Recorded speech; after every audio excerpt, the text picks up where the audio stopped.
Tagar Institut, Jurnalisme dan Riset.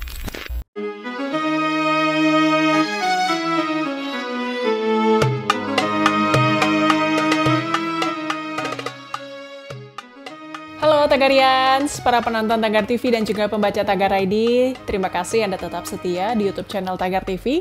Hari ini saya, Kori Olivia, ingin membacakan kisah pilihan redaktur Tagar tentang Nabi Harun alaihissalam.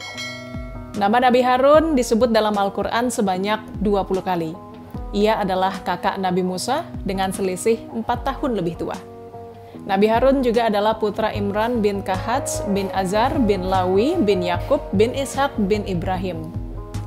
Nabi Harun diutus Allah Subhanahu wa Ta'ala untuk mendampingi dan membantu tugas Nabi Musa dalam berdakwah menyebarkan agama Allah.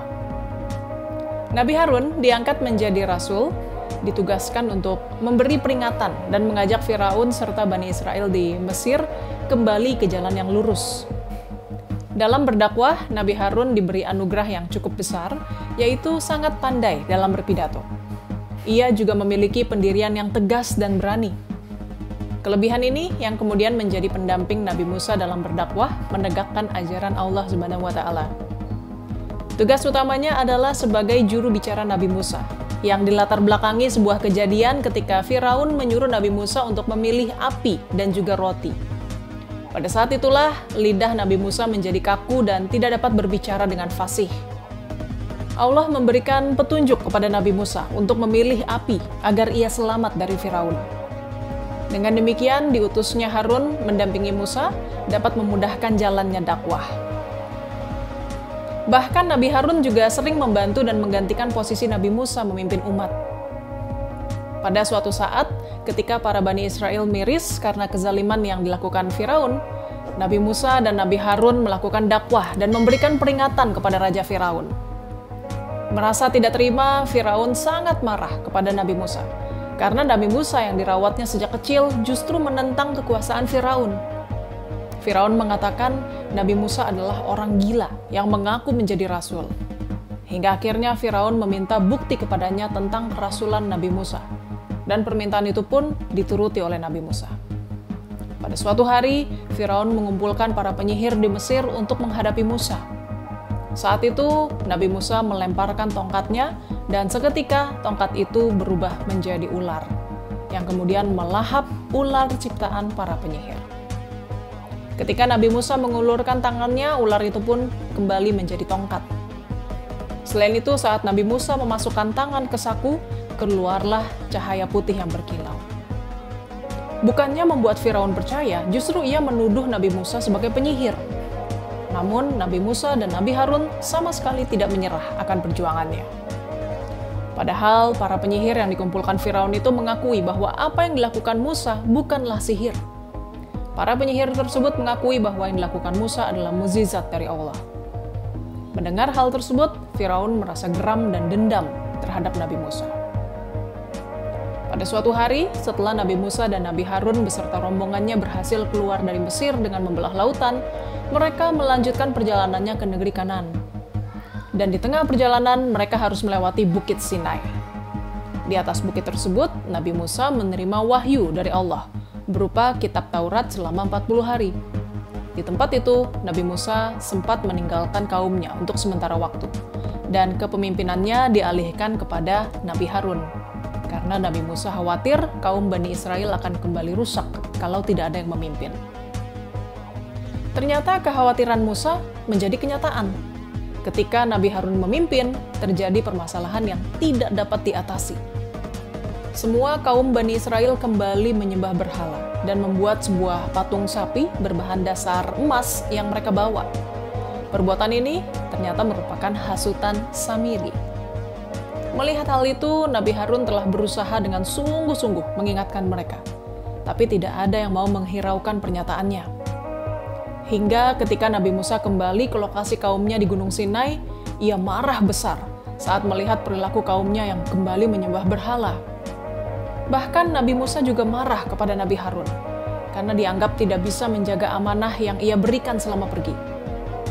Karena merasa kecewa dan marah kepada Nabi Harun, Nabi Musa memegangi kepala dan juga janggutnya seraya berkata, "Hai Harun, Apa yang sudah menghalangi saat engkau menyaksikan bahwa mereka telah sesat?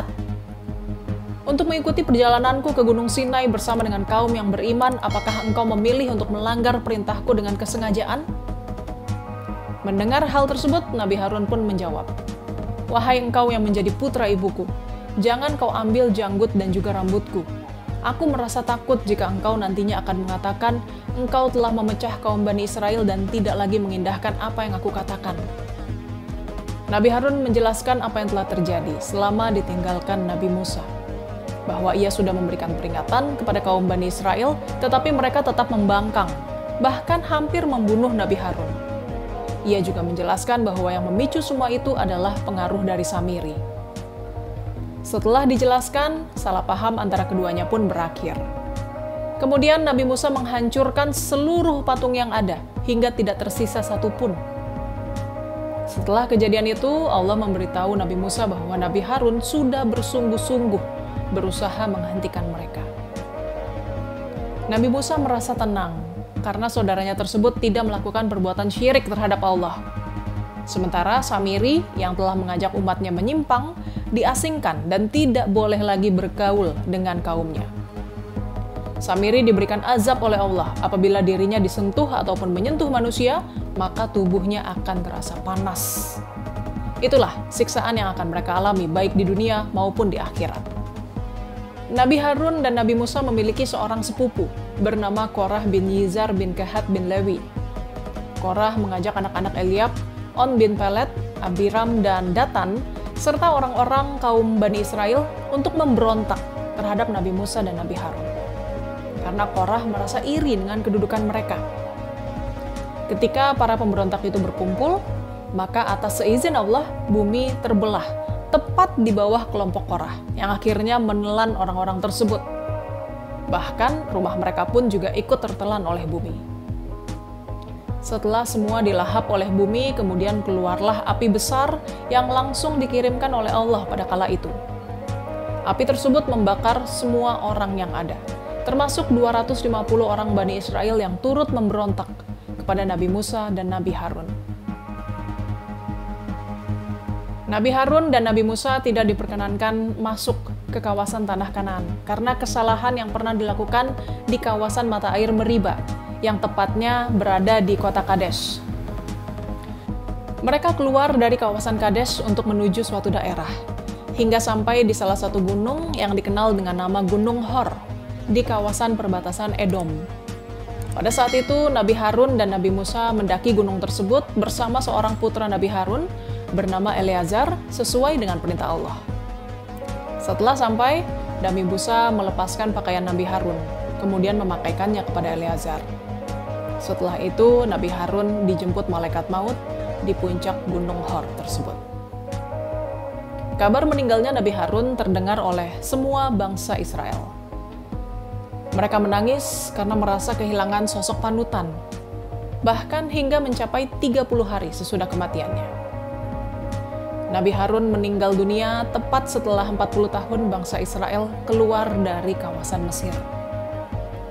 Berdasarkan kepercayaan Islam, makam Nabi Harun terletak di kawasan Gunung Harun. Tempat ini tergolong sangat dekat dengan Petra yang terletak di Yordania. Tagarians, demikian kisah pilihan redaktur Tagar hari ini tentang Nabi Harun alaihissalam. Subscribe YouTube channel Tagar TV dan klik loncengnya juga untuk mengikuti video menarik membahas topik terhangat hanya untuk Anda. Saya Kori Olivia, Tagar TV.